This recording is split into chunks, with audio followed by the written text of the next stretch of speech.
Lijepi pozdrav dragi gledatelji, evo nalazimo se u jednom 3D programu takozvani Blender.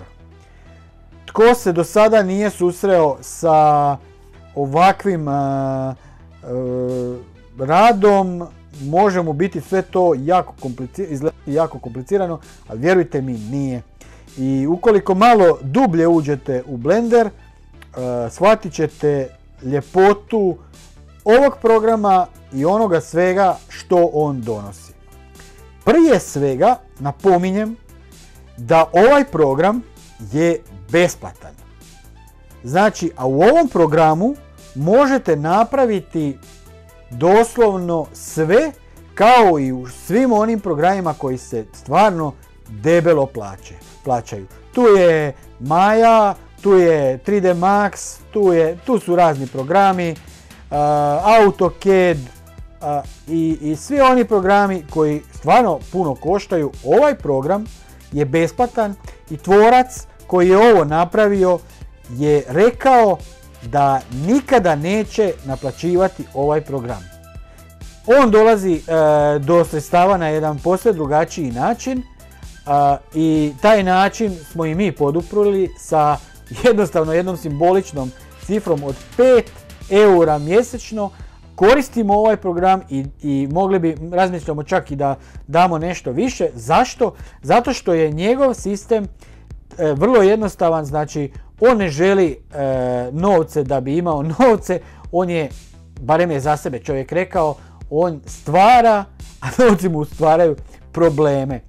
I ovi ostali programi koji su stvarno skupi, po nekoliko tisuća eura i to na godinu, ovaj program koji može sve to isto napraviti je besplatan. I tu mu skidamo kapu i sa samog početka ovog našeg objašnjavanja tutoriala, zato smo se i uhvatili ovoga. Prije ovoga moram reći da sam radio u 3D Maji i stvarno odličan je program, ali je itekako skup, mislim da košta 2 ili 3 tisuće eura na godinu.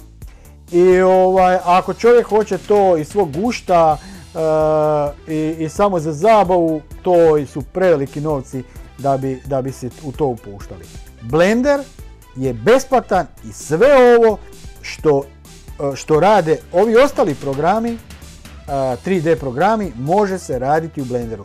Još jedna stvar, vidjeli ste svi pikselove crtiće, vidjeli ste sve one animirane crtiće, to sve može se raditi i u Blenderu. I vjerujte mi, kogod se uhvati ovoga, to je takva zajednica velika, to su milioni ljudi koji su prihvatili ovaj program i vjerujem da i u Hrvatskoj će biti ljudi i u ostaloj regiji, Bosni, Srbiji koji me slušaju i gledaju, koji će se prihvatiti ovog programa. Ja sam ovaj program počeo koristiti prije par godina i onda sam stao jer sam imao puno posla, ali vjerujte mi, sad evo nažalost kako je ova kriza sa koronom počela, rekao sam uz onaj posao koji radim želim raditi i nešto što će mene stvarno zabaviti i rad na Blenderu me stvarno oduševljava.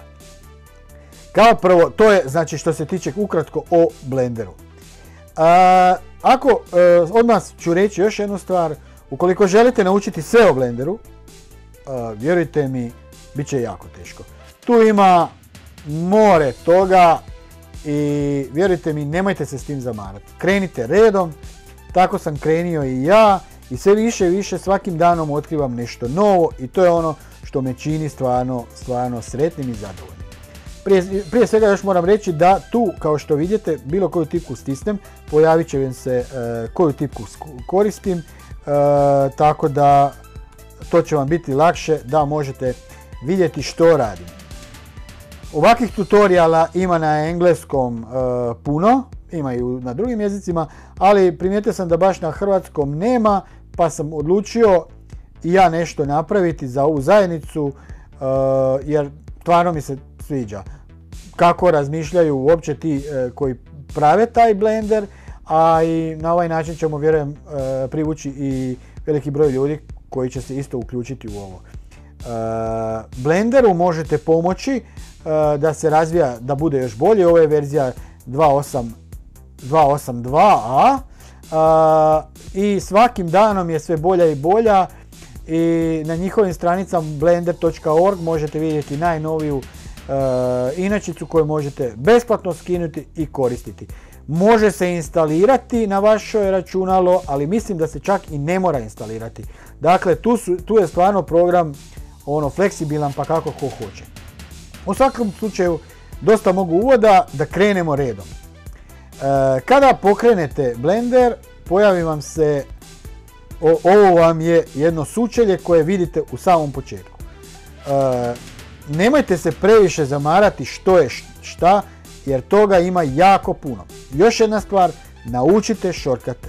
Shortcutima ćete se kasnije služiti, a da ih tražite gdje se šta nalazi, treba će vam puno vremena, a čim počnete učiti shortcute, odmah ćete shvatiti koliko brzo napredujete.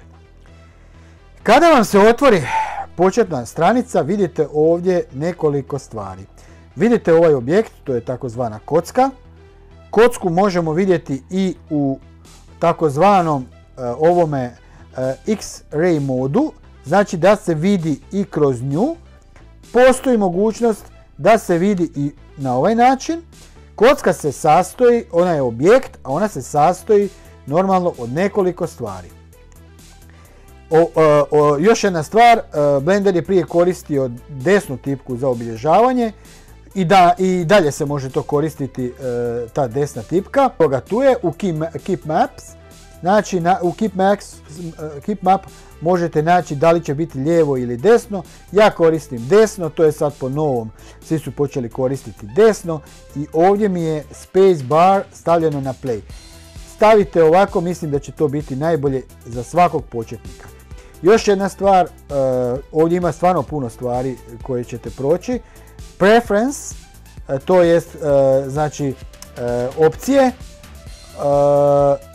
Tu također ima puno stvari koje ćete koristiti, a jedno od stvari svakako su ti add-ons. To su mali programčići koji će vam pomoći da možete neke stvari brže raditi. Krećemo u jedno prvo objašnjavanje da shvatite o čemu se radi u Blenderu. A što radi Blender stavit ću u opis na svojoj stranici. Prije svega, kao što možete vidjeti, na ovom ekranu nalazi se kocka. To je jedan objekt. Objekt se sastoji od 3 stvari. Objekt se sastoji od, znači objekt kao sam po sebi. Imamo točke. Ova kocka ima znači 1, 2, 3, 4, 5, 6, 7, 8 točaka. Ako želim da odem na kocku, obilježim kocku sa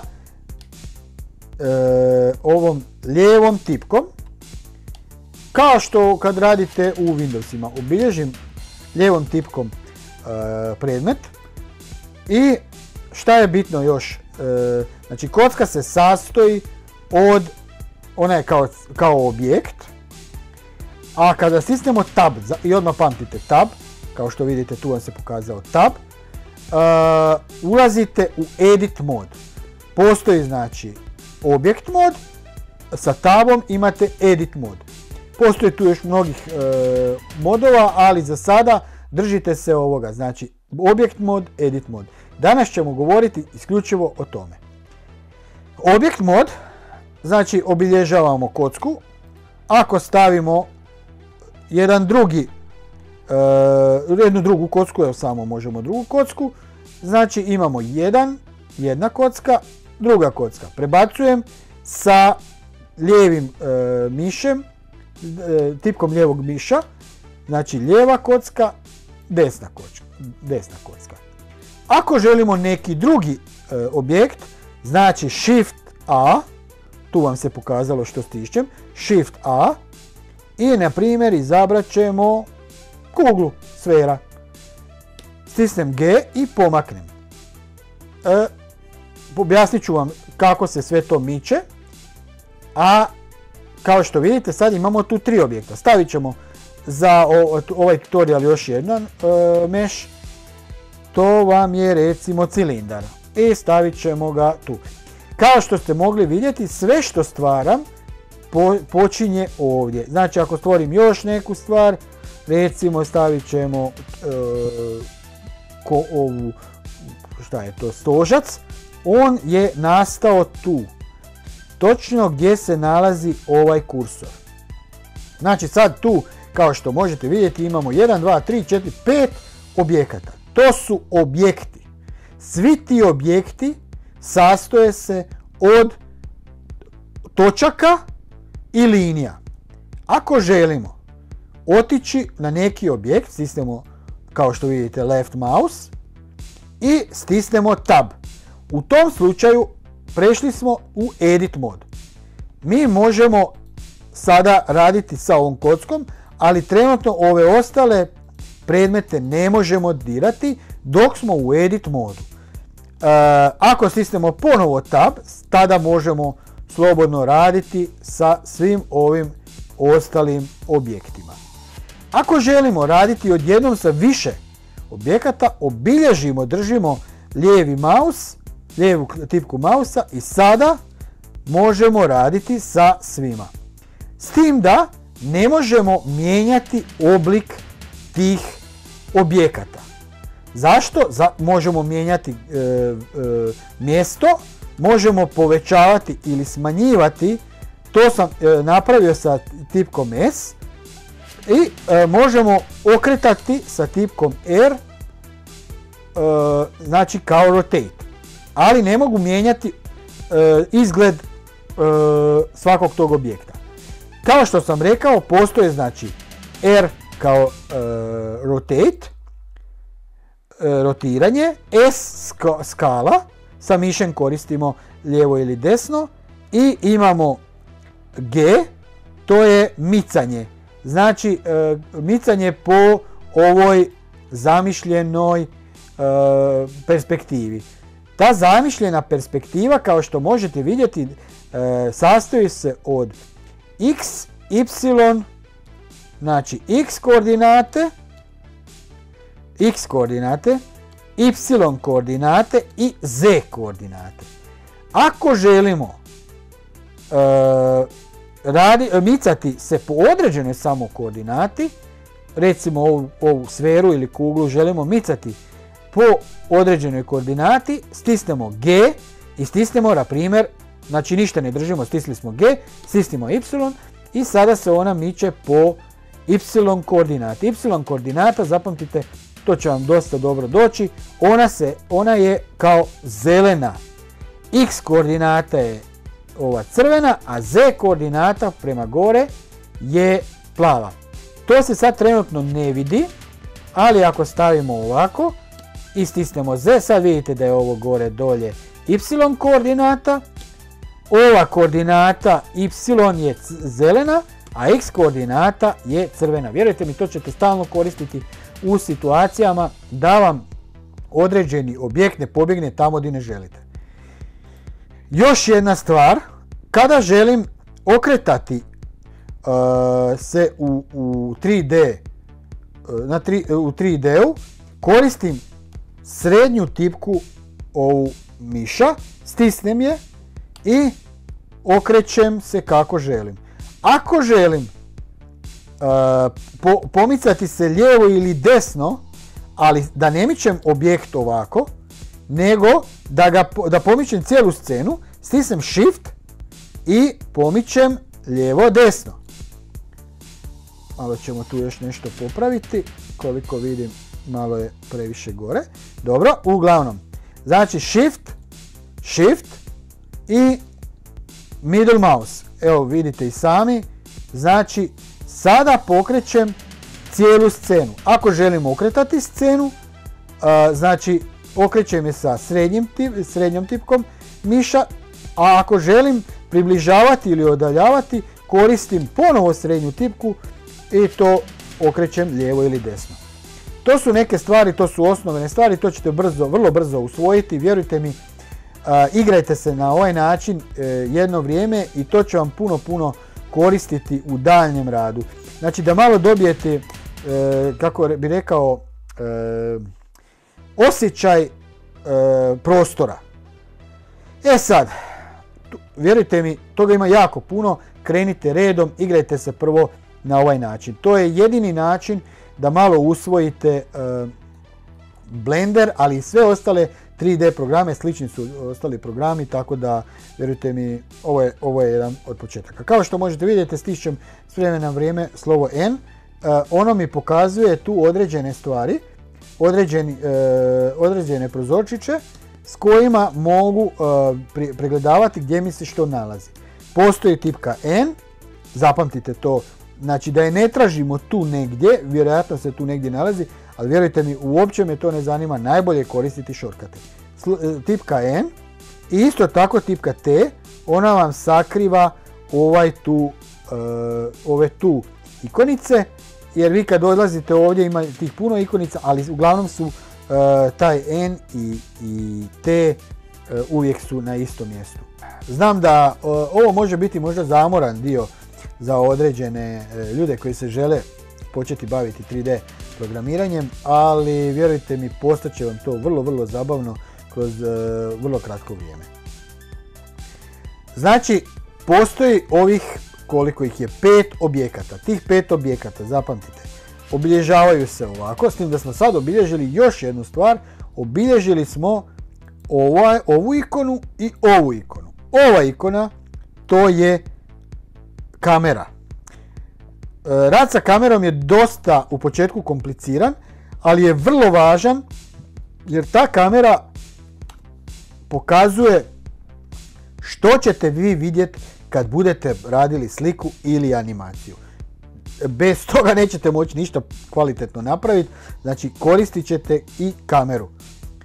Znači ovo kada stisnemo, kao što ste vidjeli, numpad 0, pokazuje vam ono što kamera vidi, a ova druga ikona, to vam je svjetlo. Svaki prostor, ako nema svjetla, ako vi to svjetlo ugasite i idete renderirati, sve će vam biti mračno. I onda vam ne vrijedi apsolutno ništa, morate na neki način ove objekte osvijetliti. Da bi vratili ovo svjetlo, naravno koristimo Ctrl+Z, to je korak unazad, kao što vidite, undo ili korak unazad, ali postoji još jedan način, normalno, da stvorimo svjetlo novo. Shift A i stvaramo novo svjetlo light. Koje ćemo svjetlo staviti, ovisi za što nam treba. Trenutno ćemo staviti sun i ono se nalazi tu u sredini. Trenutno ga ne vidimo, ali ako pomaknemo ga tu, evo ga, tu je i to je to. Pomaknemo ga sa G gdje hoćemo i opet imamo. Taj izgled, ovo je trenutno svjetlo, mi možemo lako mijenjati u ovim opcijama. Ali o tome nešto kasnije. Nećemo se zamarati s tim. Htio sam vam samo pokazati scenu koju trenutno vidite. Vidimo znači 5 objekata, vidimo kameru i vidimo sunce. To je nešto što je osnova Blendera, a i ostalih 3D programa. Ja vjerujem da je za početak ovo sasvim dovoljno da bi se ljudi upoznali malo sa interfejsom i da bi malo isprobavali ovo što smo mi radili. Možda je ovo nekome brzo, možda nekom presporo, ali vjerujte mi, svaki ovaj tutorial je najbolje raditi polako i ponavljati stalno. Nakon mjesec dana, vjerujte mi, to je možda nekom puno, ali nakon mjesec dana bit ćete stvarno puno kvalitetniji u svemu ovome. Evo, toliko za sada. Ja se nadam da ćete pogledati i drugi tutorial koji će biti možda nešto kraći, jer ovaj uvod i treba biti nešto duži da bi mogli shvatiti o čemu se radi. U svakom slučaju ustrajte, krenite dalje, radite na Blenderu, zavolit ćete ga sigurno, kao što sam ga osobno ja zavolio i milioni drugih ljudi. Toliko za sada, vidimo se.